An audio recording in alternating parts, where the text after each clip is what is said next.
তারা বিচার করবে না, কিন্তু আমরা আমাদের স্বজন হারিয়েছি, আমরা তো তাদেরকে ভুলতে পারি নাই। আমরা শুরুর দিকে তার সাগরণীদের বাসায় যেতাম, তার ছোট ছেলে তার খোঁজ খবর দিতাম, তার মাদের সাথে দুইজনের মা একজন এখন মারা গেছেন, তাদের সাথে দেখা করতাম এবং আশ্রয় দিতাম। এভাবে কয়েক বছর যাওয়ার পরে যখন দেখি কোনোভাবেই কিছু হচ্ছে না, আমরাও তখন কিছুটা লজ্জিত হয়ে যাই এবং দুঃখ লুকাই। আমাদেরকে সাধারণ মানুষ রাস্তাঘাটে ধরে জিজ্ঞেস করে কিসের কি করেন আপনারা, কি সাংবাদিকতা করেন আপনারা, সারা দেশের খবর নেন, অথচ আপনাদের বেডরুমের নিরাপত্তাটা নাই।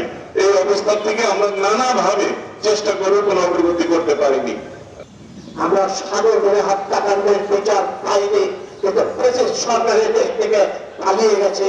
গণপ্রত্যানের মধ্য দিয়ে আজকে যে সরকার ক্ষমতা এসেছে, এই সরকার আমাদের সকলের সরকার, এই সরকার আমাদের আশা জাগানিয়া সরকার, এই সরকার আমাদের স্বপ্ন বাস্তবায়নের সরকার। আমরা বিশ্বাস করি এই সরকারের পক্ষ থেকে আমাদের আশ্বাস দেওয়া হয়েছে সাগর ধরে হত্যাকাণ্ডের বিচার হবে। আমরা সাগরবনে হত্যাকাণ্ডের বিচার দেখতে চাই। মাননীয় প্রধান উপদেষ্টার বক্তব্য যেন পুঙ্খানুপুঙ্খরূপে বাস্তবায়ন হয়, আমরা সেই বাস্তবায়ন দেখতে চাই।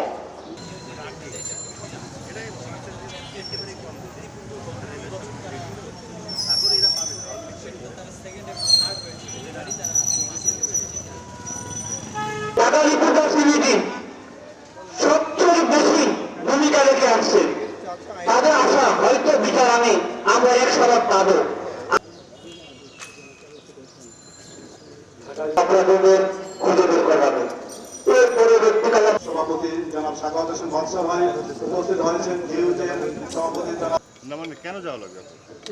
এইটা হচ্ছে আমার প্রশিক্ষণ থেকে বলা হয়। কি বলে? বড় ধরনের একটা কলঙ্কের মধ্যে আছে গোটা বিচার ব্যবস্থা।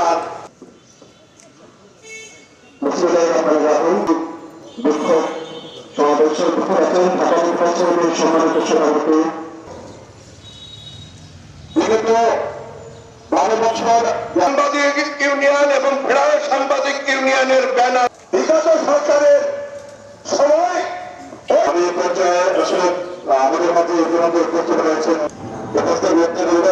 আসলে আজকে আমাদের বক্তব্য দেওয়ার তেমন কিছুই নেই, আমি শুধু একটি তখন ভাবলাম আমার সাবেক সহকর্মী বন্ধু বর্তমান এবং সাবেক নেতৃবৃন্দ, সাংবাদিক সহকর্মী ভাই এবং বোনেরা, আমি এ পর্যায়ে অনুরোধ করছি